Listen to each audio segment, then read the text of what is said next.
एक मित्र का प्रश्न ऑब्जर्वर इज द ऑब्जर्व के ऊपर है। वो पूछते हैं कि दृष्टा भी दर्शक होता है, फिर दृष्टा कौन होता है, या दृष्टा दर्शक कैसे हो सकता है, दृश्य कैसे हो सकता है। इस पर प्रकाशित करने के लिए उन्होंने प्रश्न पूछा है। तो आज के वीडियो में हम दृश्य, दर्शक, दृष्टा, इसमें साक्षी, चेतना, ये सब चीजें क्या होते हैं, इसके बारे में विस्तार से बात करेंगे। और जो भी इन शब्दों में जो भी कॉम्प्लिकेटेड है, जो भी अनक्लियरिटी है, उसको क्लियर करेंगे। तो सबसे पहले तो हमको ये समझना है कि दृश्य और दृष्टा एक है। कैसे हैं?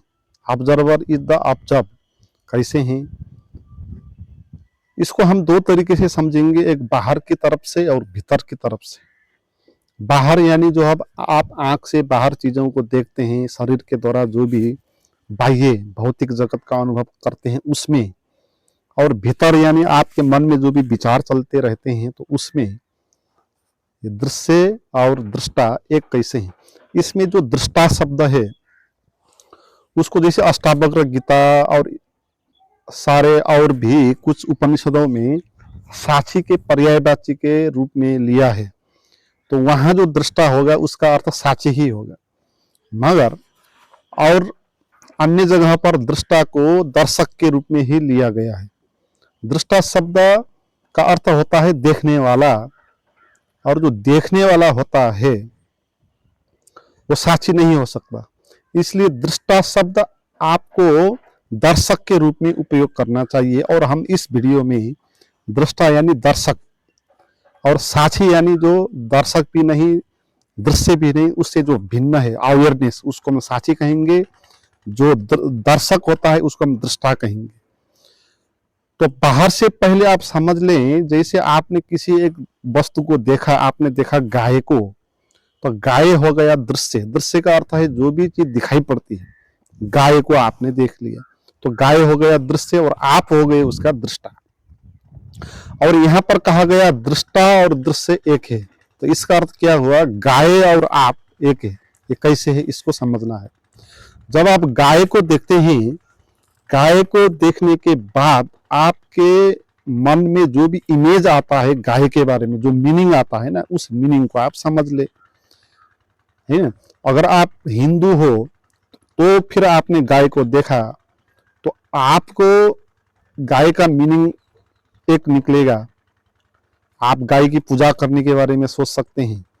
अगर आप मुस्लिम हैं और आपने गाय को देखा तो गाय का मीनिंग दूसरा हो जाएगा।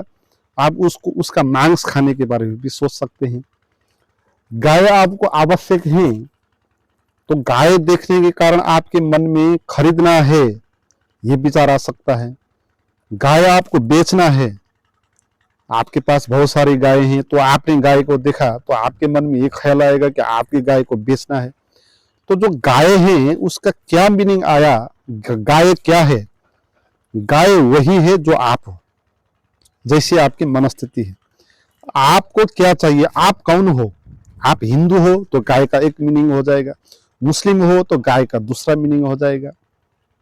तो यहाँ पर गाय बराबर आप या आप बराबर गाय, तो यहाँ पर गाय अलग आप अलग नहीं हो। तो देखने में तो यहाँ दो चीजें दिखाई पड़ेगी, गाय है जो दृश्य है और आप हो जो उसको देखने वाले हो, तो दो हो गए, है ना। मगर यहाँ पर दो नहीं है। आप अपने को ही गाय में देख रहे हो, अपने विचारों को, अपने खुद को ही आप गाय में प्रोजेक्ट कर रहे हो और आप उसी को देख रहे हो। तो बाहर से हमने समझा जो हम चीज को देखते हैं, सुनते हैं, जानते हैं, वो नहीं होता जो होता है। उसमें हम वो देखते हैं जो हम होते हैं, जैसा हम होते हैं। हम अगर सुखी हैं तो हम उसको एक दृष्टि से देखेंगे, और दुखी हैं तो एक दृष्टि से देखेंगे। इसलिए बाहर जो भी दृश्य होता है वो, और आपके भीतर जो दृष्टा होता है उसको देखने वाला, वो दो नहीं होता। इस बात को समझना है। मगर यहाँ पर भ्रम ये हो जाता है, हमको ये लगता है जो बाहर दिखाई पड़ता है वो सब दृश्य है और मैं जो हूँ दृष्टा हूँ, इसको देखने वाला। तो हम अपने को अलग मानते हैं, है ना, जबकि मैं अलग होता नहीं है। इस बात को अच्छे से समझ लेना, क्योंकि यही इल्यूजन के कारण सारा का सारा ये बंधन सारा का सारा अज्ञान पैदा हो गया इसी इल्यूजन के कारण, अपने को अलग सोचने के कारण। जबकि हम अलग होते नहीं, जो चीज होता है हम भी वही चीज होते हैं। और इसी चीज को हम अपने भीतर से भीतर भी देखेंगे, हमारे मन में भी बहुत सारे विचार चलते रहते हैं, है ना। तो आपके मन में चला कोई एक थॉट, जैसे दुश्मन का विचार आपके मन में चला, तो आप कहेंगे जो आपके मन में विचार चला दुश्मन, वो कुछ और है, किसी दूसरे से रिलेटेड है, और आप जो हो वो कुछ और है। तो आप अपने को मानेंगे, आप विचार करने वाला है ना, थिंकर, आप अपने को मानेंगे मैं थिंकर हूं, और आपके मन में जो थॉट आएगा दुश्मन का, आप उसको मानेंगे ये थॉट है ना। तो आप यहां पर भी दो कर देंगे। मगर यहां पर भी यही बात हो रही है, आपकी मनस्थिति कैसी है, आपके मन में जो विचार आया उसका मीनिंग उसी पे आधारित होगा। अगर आप खुश हो तो दुश्मन का थॉट आने के कारण भी आप खुशी हो सकते हो। दुश्मन आया आपके मन में तो भी आपको मजा आ जाएगा अगर आप खुश हो तो, है ना। अगर आप तनाव में हो, मित्र का थॉट आया तो भी दुखी हो जाओगे, आप उसके प्रति ईर्ष्या से भर जाएंगे। तो आपके मन में जो विचार आया वो, और जो आप हो, जो आप मानते हो कि आप थिंकर हो, उस विचार को देखने वाला हो, जो आप कहते हो अपने को मैं, वो मैं और वो जो थॉट है वो भी एक ही है, वो यहाँ भी दो नहीं है। मगर हमको ये इल्यूजन होता है कि मैं यहाँ पर जो है वो असली है, और जो थॉट आते हैं अन्य के बारे में वो कोई दूसरे हैं। तो इस कारण हमारे मन में ये ख्याल आ जाता है कि हम अपने को, अपने मैं वाले जो थॉट को पावरफुल मानते हैं, उसको सच मानते हैं, और अन्य जो थॉट है उनके ऊपर शासन करना चाहते हैं। तो यहाँ पर सबसे भूल जो हो जाती है हमारे से ये हो जाती है, हमारे मन में चलने वाले विचारों में से मैं वाला जो विचार है, हम उस विचार को मानते हैं वो सच विचार है, वो कोई अन्य विचारों से श्रेष्ठ विचार है। जैसे कि एक राज्य होता है, उसमें एक राजा होता है, और राजा अपने प्रजाओं के ऊपर शासन करता है। तो ऐसे हमको लगता है कि जो मैं वाला थॉट है वो राजा है, और अन्य जो थॉट है उसकी प्रजा है। और जैसे राजा शासन करता है अपने देश में, हम भी अपने मन में मैं वाले थॉट के कारण अन्य थॉट के ऊपर शासन कर रहे होते हैं। इसका अर्थ क्या हुआ, जो अच्छा विचार, अच्छा थॉट है उसको हम लाना चाहते हैं, जो बुरा थॉट है हम वहां से उनको निकालना चाहते हैं। और ये कौन करता है, ये मैं वाला थॉट करता है। मगर इससे होता कुछ भी नहीं। आप देखें, जितना आप बुरे विचारों को, बुरे थॉट को वहां निकालना चाहते हैं, उतना ही वो ज्यादा आने लग जाएंगे आपके भीतर, है ना। तो कोई भी आदमी अपने मन के विचारों के ऊपर नियंत्रण कर नहीं सकता। अगर वो नियंत्रण करता है तो और ज्यादा विचारों से घिर जाता है। तो इसका कारण क्या है? इसका कारण यही है कि आप जो मानते हो मैं वाला थॉट, जिसको पावरफुल मानते हो, सच मानते हो, किंग वाला थॉट मानते हो, वो असल में वो होता नहीं। वो मैं वाला थॉट भी अन्य थॉट जैसा सामान्य एक थॉट होता है। इस बात को अच्छे से समझ ले। ये ऐसी बात है जैसे एक फूल की माला है, उसमें 100 फूल गुथे हुए हैं, है ना। उन 100 फूलों में से आप कहें 100 विचार है, 100 थॉट है। एक थॉट है समाज के बारे में, एक थॉट है फियर के बारे में, एक थॉट है भविष्य के बारे में, एक थॉट है दुश्मन के बारे में, एक थॉट है मृत्यु के बारे में। बहुत सारे थॉट है। तो 100 थॉट है, उनमें से एक थॉट मैं का थॉट भी है ना। वो माला में जो 100 फूल हैं वो सेम है, बराबर है। उनमें से कोई भी फूल बड़ा पावरफुल फूल नहीं है, सामान्य सा फूल है। और इसमें जो मैं वाला थॉट है वो भी इसी मन के जालों पे गुथा हुआ एक सामान्य सा फूल है, एक सामान्य सा एक वर्ड है। मैं भी अन्य वर्ड जैसा ही एक वर्ड है, वो भी मान्यताओं के द्वारा ही पैदा हुआ है।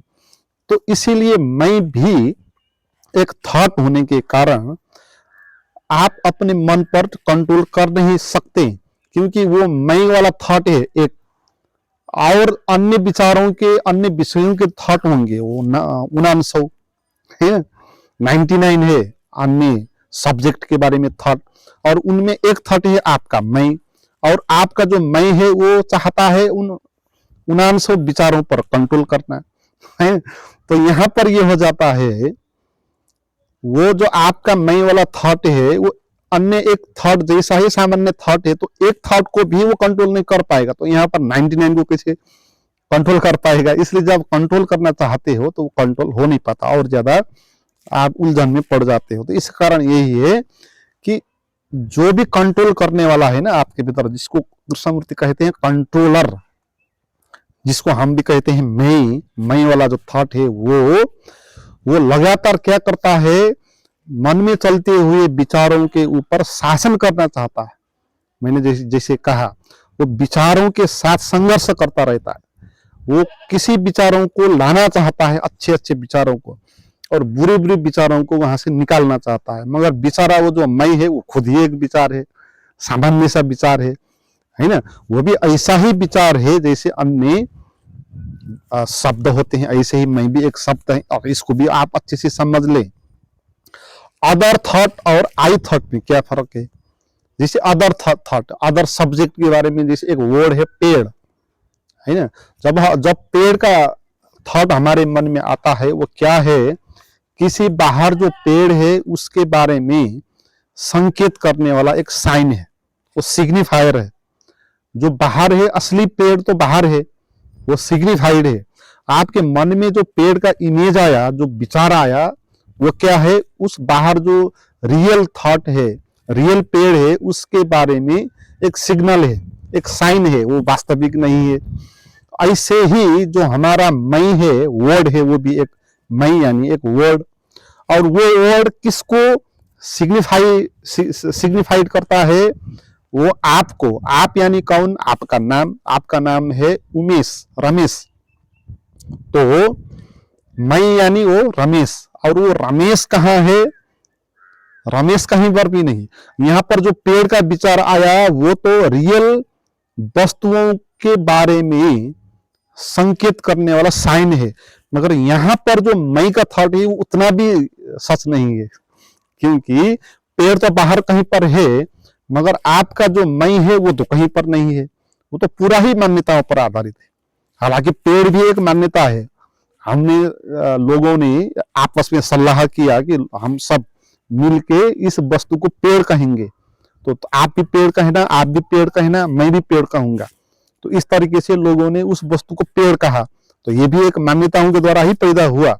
मगर फिर भी इसमें बाहर एक पेड़ तो है, मगर जो मैं वाला थॉट है, तो उसमें तो ऐसा कोई रियल सिग्निफाइड है ही नहीं, रियल कोई वस्तु ही नहीं है वहां, है ना। तो मैं ऐसे ही काल्पनिक है।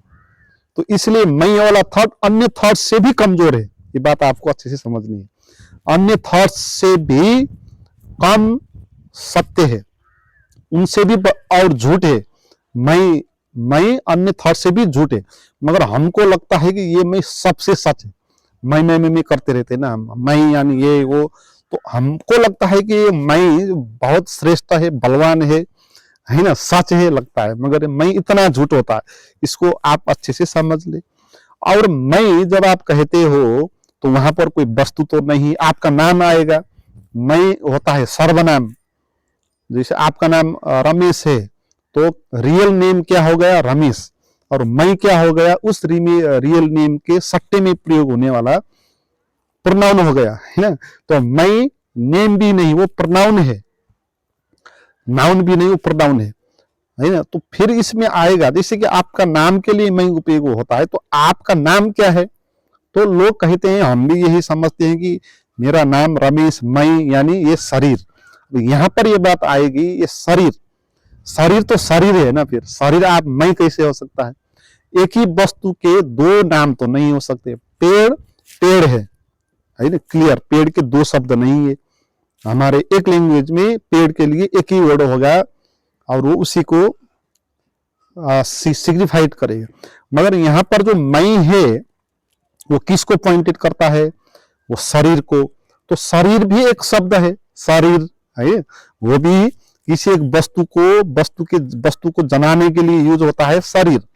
तो शरीर है कि मैं है, या शरीर हो सकता है या मैं हो सकता है, मगर हम शरीर को मैं कहते हैं, इसलिए मैं से ज्यादा रियल वर्ड है शरीर, क्योंकि शरीर तो एक वस्तु है, वस्तु का नाम है, मगर मैं किसी का भी नाम नहीं। तो इसीलिए आपको ये समझना है, जिसको आप मानते हो कंट्रोल करने वाला थॉट है, पावरफुल है, मैं है, वो जो मैं है वो एक सामान्य सा थॉट है, झूठ पे आधारित है, और वो थॉट कैसे किसी अन्य थॉट को कंट्रोल कर सकता है ना, इसलिए कर नहीं सकता। आप करके देखें, अपने मन में चलते हुए विचारों को कंट्रोल करना प्रारंभ करें, और ज्यादा आप पागल हो जाएंगे। जो भी पागल होने वाले लोग हैं ना, इसी तरह पागल होते हैं। पागल होने का अर्थ यही है कि जो मैं वाला थॉट है ना आपके भीतर, वो मैं वाला थॉट क्या करता है, अन्य थॉट के ऊपर शासन करना चाहता है, अच्छे अच्छे विचारों को लाना चाहता है, बुरे बुरे विचारों को, निगेटिव विचारों को वहां से निकालना चाहता है, मगर जितना वो वहां से निकालना चाहता है उतना वो और ज्यादा आ जाता है ना, इसलिए पागल होना ही है। तो यहाँ पर मैं के द्वारा अन्य थॉट के ऊपर नियंत्रण करने का जो प्रोसेस है ना, ये मूर्खता से भरा हुआ है, क्योंकि यहाँ पर हम क्या कर रहे हैं, उसी थॉट से उसी थॉट पर काबू करने का प्रयास कर रहे हैं। ये तो ऐसा है जैसे कुत्ते अपने पूंछ को पकड़ता है, आपने देखे होंगे ना, कुत्ते अपने पूंछ को पकड़ने के लिए कैसे प्रयास करता रहता है, मगर वो पकड़ नहीं पाता, क्योंकि उसी का पूंछ है। जितना वो पकड़ने के लिए प्रयास करेगा उतना पूंछ हिल जाएगा इधर उधर, फिर कुत्ते फिर गोल गोल घूमते रहता है ना, वो जितना प्रयास करता है हो नहीं पाता, क्योंकि वो उसका ही पूंछ है ना, उसी का पूंछ है, उसको लगता है कोई दूसरा है। हमको भी ये लगता है, मैं को भी ये लगता है, मैं को लगता है कि जो थॉट आता है ना अन्य सब्जेक्ट के बारे में, उसको लगता है ये कोई दूसरा थॉट है और मैं कोई अलग सा हूं और मैं इसको कंट्रोल करूंगा। तो ये भ्रम हमारे मैं को होता है और वो कंट्रोल करने का प्रयास करता है, मगर इस तरह हो नहीं पाता। तो कुत्ते की तरह हम भी अपने ही पूंछ को पकड़ने के लिए प्रयास कर रहे होते हैं, या ऐसे उसी चमीटे से कोई अगर पकड़ना चाहता है तो कैसे संभव हो सकता है, या उसी आंख से उसी आंख को कोई देखने का प्रयास करेगा तो ये भी कैसे संभव होगा, है। तो यहाँ पर भी विचार को कंट्रोल करना चाहता है तो ये भी कैसे हो सकता है, क्योंकि वो खुद ही है। तो इसलिए कहा वो विचार है ना, मैं भी विचार है। यहाँ पर कंट्रोलर इज द कंट्रोलर का अर्थ क्या है, ऑब्जर्वर इज द ऑब्जर्व्ड का अर्थ क्या है, जो अन्य विचार है ऐसे ही मैं भी एक विचार है। वो कोई कंट्रोलर नहीं है, कोई वो ऑब्जर्वर नहीं है, कोई भी वो ऐसा वो कंट्रोल करने वाला ऐसा बलवान शक्तिशाली सच ऐसा कोई मैं नहीं है। तो ये बात आपको समझनी है। तो ये बात समझ के आपको सबसे बड़ा जो आपका इल्यूजन है वो खत्म हो जाएगा। वो क्या हो जाएगा कि आप अपने मन के साथ संघर्ष करना बंद कर दोगे, है ना। सबसे बड़ी उपलब्धि हासिल होगी, क्योंकि हमारी जो समस्या है वो यही है, हम अपने साथ द्वंद्व करते रहते हैं ना दिन भर, है ना। अपने मन के विचारों के प्रति हम दिन भर संघर्ष करते रहते हैं, मनोद्वंद्व पर है ना, हम द्वंद्व है मन में, एक मैं वाला विचार अन्य विचारों के साथ संघर्ष कर रहा होता है, और इसी संघर्ष के कारण हम कमजोर होते जा रहे हैं और जंजाल में और शब्दों के जाल में घिर गए, और उससे बाहर आने के लिए हमारे पास कोई मौका ही नहीं बता, टाइम ही नहीं बता, उसी पे हम उलझते रहते। मगर अगर आप समझेंगे जो मैं वाला थॉट है वो भी अन्य थॉट जैसा ही एक थॉट है, तो फिर आप मूर्खतापूर्ण बात हो जाएगी अपने मन को कंट्रोल करने की बात, है ना। तो ऐसी ही बात हो जाएगी जैसे कुत्ते अपने पूंछ को पकड़ने की जो बात करता है ना, मूर्खतापूर्ण हो जाएगी अगर कुत्ते समझ जाए तो इस तरह अगर हम भी समझ जाए तो अपने विचार के साथ उसी विचार के द्वारा नियंत्रण करना ये भी ऐसे मूर्खतापूर्ण बात हो जाएगी। तो फिर आप संघर्ष करना बंद कर देंगे अपने मन में चलते हुए विचारों के साथ। कौन करेगा आपके भीतर संघर्ष, मन के भीतर? वो खुद भी एक विचार है, आप ये बात जानेंगे। तो विचार के साथ संघर्ष जब बंद होगा तब क्या हो जाएगा, तब आपके भीतर शांति पैदा होगी। द्वंद्व जहां नहीं होता वहां शांति अपने आप आ जाती है। तो मन के साथ जब द्वंद्व खत्म हो जाएगा ना, तो द्वंद्व के साथ द्वंद्व खत्म होगा तो फिर अपने आप शांति आने लगेगी। और विचार वहां बंद हो जाएंगे फिर, क्योंकि विचार आने का कोई अब प्रयोजन ही नहीं। विचार तो इसलिए आते थे ताकि आप सेना खड़ा करते थे ना, वहां एक मैं का सेना है, दूसरी का सेना, लड़ाते थे, अपने ही दोनों विचारों के लड़ाते थे, है ना। तो इसलिए विचार आते थे। मगर अब आप लड़ाने के लिए आगे नहीं बढ़ते हो, तो आपने समझ लिया, तो फिर आप मन को छोड़ दोगे, है ना। तो मन के साथ संघर्ष आप नहीं करोगे, मन के साथ संघर्ष नहीं करोगे तो मन ऐसे ही गायब हो जाएगा, विचार वहां से गायब हो जाएंगे। तो फिर वहां बचेगा निर्विचार अवस्था, है ना, जहां विचार नहीं होगा, शांति होगा, आनंद होगा। उस शांति, उस आनंद में फिर आपको जो अनुभव होता है ना, उसी को कहते हैं वो साची है। तो यहाँ पर जो साची है, जो अवेयरनेस है, जिसको चेतना भी कहते हैं, वो तीसरी है। वो दृश्य भी नहीं है, दृष्टा भी नहीं है। वो दृश्य और दृष्टा दोनों को विदा होने के बाद जो बचेगा उसको कहते हैं वो साची है। और वो आनंद है, बोध है, वो ज्ञान है, और वो किसी को वहां देखता नहीं। जब तक कोई भी दृश्य बचेगा तब तक साची नहीं होगा। जब तक कोई भी दृश्य बचेगा तब तक वहां पर कोई दृष्टा भी होगा, ऑब्जर्वर भी होगा, कंट्रोलर भी होगा, है। जब कंट्रोलर सब खत्म हो जाएगा, ऑब्जर्वर वहां नहीं बचेगा, कोई सब्जेक्ट भी नहीं बचेगा, तो कुछ भी नहीं बचेगा, शून्य हो जाओगे आप, शांत हो जाओगे, निर्विचार हो जाएगा। तो फिर एक आप पारदर्शी हो जाओगे, जैसे आकाश है खुला, ऐसे आपके मन में ऐसी स्थिति आएगी, मन नहीं बचेगा, एक खुला आकाश जैसा बचेगा, जो शांत होगा, आनंद होगा, निर्विचार होगा। तो ऐसी स्थिति आएगी, उसको कहते हैं साची। और साची किसी चीज को देखता नहीं है, देखने वाला तो फिर ऑब्जर्वर है ना। तो साची किसी को भी देखेगा नहीं, वो देखने वाला नहीं है, वो तो खुद के साथ रहने वाली स्थिति है ना। साची का अर्थ है जो जिसका खुद के प्रति ध्यान है, दूसरे के प्रति नहीं। जिसको दूसरे के प्रति ध्यान होता है वो तो क्या होता है, दृष्टा होता है, वो तो ऑब्जर्वर होता है।